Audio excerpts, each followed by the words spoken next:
ଜଣ ପିଲାଗୁରା ଏମିତି ଗାଡି ଚଲାଉଛନ୍ତି ଗାଁ ଗହଳି ରାସ୍ତାରେ ଛୋଟ ଛୁଆ ଯାଉଛନ୍ତି ଏମିତି ବାଳୁଙ୍ଗା ପିଲା ସବୁ ଚାଲୁଛନ୍ତି ଗାଁରେ ରାସ୍ତାଟା ଗୋଟେ ଦେଖିକି ଚାଲନ୍ତୁ।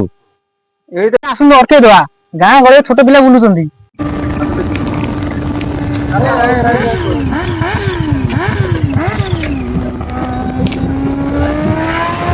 କଣ ହେଇଛି ଭାଇ କଣ ହେଇଛି ଗାଁର ଗୋଡରେ ଚାଲୁଛ ଘୁ କରିକି ଛୋଟ ପିଲା ଯାଉଛନ୍ତି ଆମକୁ ଏଇଟା ପକେଇ ଦେଇଥାନ୍ତ ଲୋକ କଣ ହେଇଛି କହିଲ ମୋ ଭାଇ ଆମେ କାହିଁ ଅଟକେଇଲ ହେଇଛି କହିଲ ଆମେ ଆମ ରାସ୍ତାରେ ଆମ ଗାଡି ଆମେ ଆମର ଚଲେଇଲୁ ତମର ଏତେ ପଡୁଛି।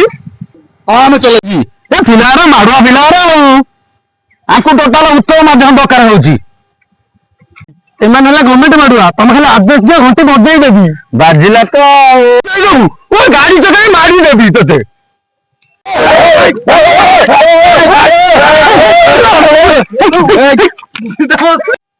କଣ କହିବ ନା ଏମାନେ ରାସ୍ତାରେ ଗାଡି ସ୍ପିଡ ଚଲାଉଥିଲେ ବୋଲି ମୁଁ ଅଟକେଇଛି।